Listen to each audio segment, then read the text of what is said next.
Hello दोस्तों, कैसे हैं आप सब। थैंक्स अ लॉट मेरे 500 सब्सक्राइबर पूरे होने के लिए। ये किसी बड़े यूट्यूबर के लिए बहुत छोटी सी बात होगी, बहुत मामूली सी बात होगी, पर मेरे जैसे छोटे यूट्यूबर के लिए ये बहुत बड़ी बात है। आप लोगों के प्यार और सपोर्ट की वजह से पॉसिबल हो पाया है। तो खैर, टाइम को वेस्ट ना करते हुए आज की वीडियो को स्टार्ट करते हैं।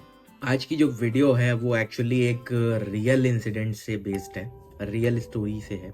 ये जो स्टोरी है ये 1990 के आसपास की है। तो ये स्टोरी है भोपाल के एक रेलवे स्टेशन की, जहां पर हफ्ते में सिर्फ 2 बार ही ट्रेन रुका करती थी और वहां के लोग भी बहुत कम थे। पॉपुलेशन उस टाइम बहुत कम थी।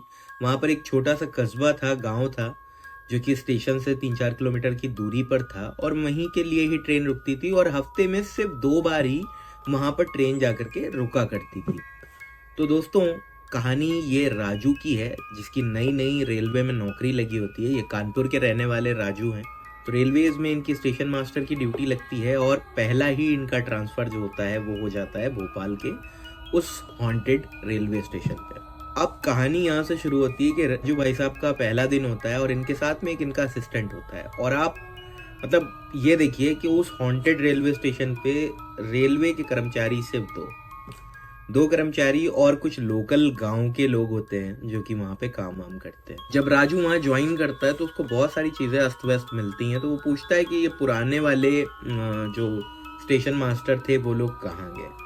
तो कोई उनको उस बारे में सही से जवाब नहीं देता है। तो जब दिन चढ़ता है तो रात के लिए लोग पूछते हैं, बाबू आप ठहरोगे? तो राजू कहता है कि यहीं हम लोग क्वार्टर जो है सरकारी, उसी में रुक जाएंगे। फिर गांव वाले, गांव के कुछ लोग उसको वहां पर रुकने से मना करते हैं और भूत प्रेत चुड़ैल की बात कह के डराने की कोशिश करते हैं। तो राजू के साथ में जो लड़का होता है वो डर जाता है और वो राजू से कहता है कि चलो गांव में ही रुकते हैं, सुबह फिर आ जाएंगे ड्यूटी, वैसे भी यहाँ क्या है। तो राजू कहता है, देखो अभी हम लोग यहाँ पर किसी को जानते नहीं है सही से, पता नहीं कौन चोर हो कौन क्या हो, और सरकारी सामान है अंदर काफी सारा ऑफिस में जो कि चोरी हो सकता है। तो हो सकता है ये लोग हमको डरा के यहाँ से भगाना चाह रहे हो और रात में चोरी कर ले। राजू का साथी उसकी बात से सहमत हो जाता है। फिर शाम ढलते ढलते देखता है राजू कि सारे लोग अपने अपने घर भाग रहे हैं। 5 ही बजे पूरा सन्नाटा हो जाता है स्टेशन पे। तो राजू एक आदमी को रोकता है और पूछता है, इतनी जल्दी जल्दी घर क्यों जा रहे हो? तो वो लोग कहते हैं कि बाबू आप भी चलो, गांव में रहो चल के, रात में स्टेशन पे रुकना खतरे से खाली नहीं है। तो राजू को थोड़ा सा डर महसूस होता है ये सुनकर। सबसे आखिर में एक दूध वाला वहां से भाग रहा होता है जल्दी जल्दी में। राजू उसको रोक कर पूछता है कि इतनी जल्दी जल्दी में कहाँ भाग के जा रहे हो? तो वो दूध वाला जवाब देता है कि बाबू तुम भी भाग जाओ गाँव, रात में स्टेशन पे रुकना खतरे से खाली नहीं है, नहीं तो पुराने स्टेशन मास्टर की तरह तुम भी गायब हो जाओगे और किसी को पता नहीं चलेगा कहाँ गए। राजू और उसका साथी दोनों ही ये बात सुन के डर जाते हैं और उनके समझ में नहीं आता है कि किया क्या जाए, क्योंकि नई जगह होती है और नए लोग होते हैं, उनको कुछ मालूम नहीं होता है। और शाम को अपना काम खत्म करके वो लोग स्टेशन से अपने क्वार्टर में जाते हैं। जब वो लोग रूम के लिए निकलते हैं वहां से स्टेशन से, तो राजू को महसूस होता है जैसे उन्हें कोई छुप के देख रहा हो। लेकिन राजू अपने साथी को चुपचाप चलने को कहता है। रूम पर जाने के बाद दोनों लोग खाना पीना खा करके आराम कर रहे होते हैं।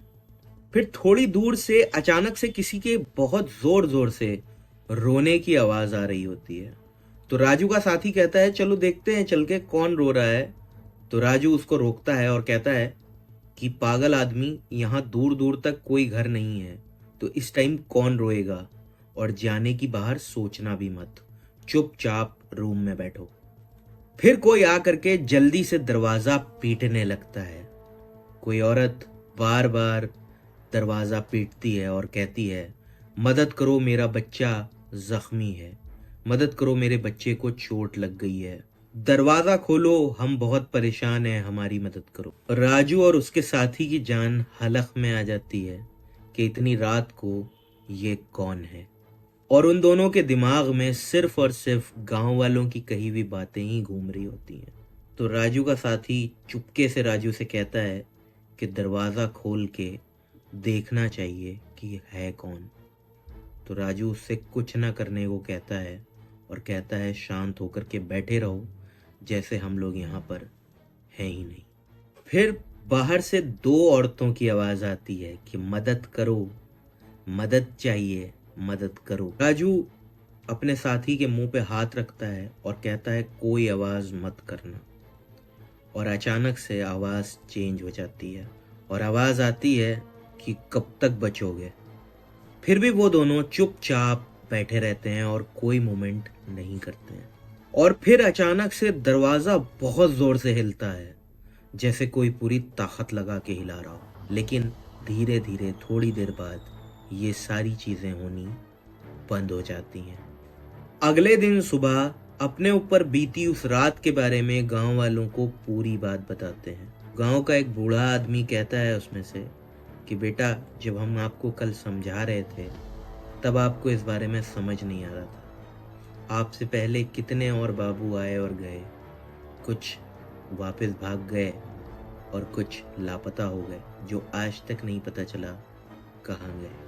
बूढ़ा आदमी कहता है जो पास में अंग्रेजों का बनाया हुआ टूटा हुआ अस्पताल है, जब अंग्रेज भारत में थे तो वो उस अस्पताल को चलाते थे।